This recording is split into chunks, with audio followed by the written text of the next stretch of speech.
மோர் மிளகாய் எப்படி செய்யலான்னு பார்க்கலாம் வாங்க. இப்போ வந்து நம்ம 6 கிலோ பச்சை மிளகாய் எடுத்துருக்கோம். அதை கோணி யூஸ்லையும் சைடில் சிலதெல்லாம் சைட்லேயும் கட் பண்ணி போட்டிருக்கோம். இப்போ அதை மோரில் ஊற வச்சிடலாம். தண்ணி ஊற்றி அலசினால சீக்கிரம் பழுத்துரும்.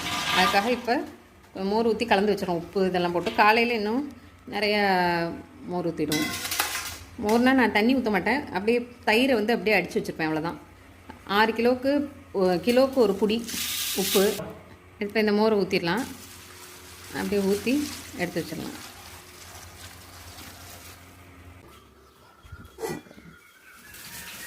தண்ணி ஊற்றி அடிக்கிறதில்ல, அப்படியே மோரை அப்படியே அடித்து ஊற்றிடலாம். இது இன்னும் அப்படியே 2 நாளைக்கு வீட்டிலேயே வச்சு ஊற வைக்க வேண்டியதான். நான் கலந்துட்டு காமிக்கிறேன் பாருங்கள்.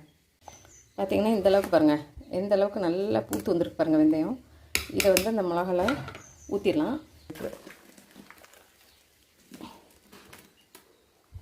இப்போ பார்த்திங்கன்னா ஏற்கனவே வெந்தயம் அரைச்சி ஊற்றிட்டேன். இது செகண்டு இதையும் மேலே ஊற்றிடலாம்.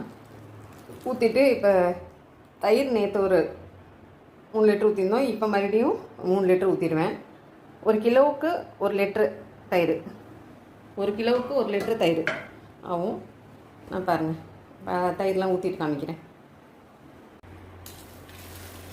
இதை அப்படியே ஊற்றிடலாம். அடித்து வச்சதை வெந்தயம் அரைச்சி ஊற்றிருக்கோம். அடுத்து இது ஊற்றிருக்கோம். இப்போ இதை நல்லா கலந்துட்டு காமிக்கிறேன் பாருங்கள். தயிரும் வெந்தயமும் கலந்து எப்படி இருக்குன்னு பாருங்கள். இது 2ஆம் நாள். நேற்று ஒரு வெந்தயம்லாம் கலந்தோம். இன்றைக்கி வந்து நேற்று ஃபுல்லாக ஊறிடுச்சு பாருங்கள். இன்றைக்கும் ஊறணும். இன்றைக்கி ஃபுல்லாக ஊறிட்டு நாளைக்கு காலையில் எடுத்து காய வச்சுக்கலாம். இந்த அளவுக்கு நல்லா இதாக இருக்குது. கீழே நிறையா இன்னும் மோர் இருக்குது.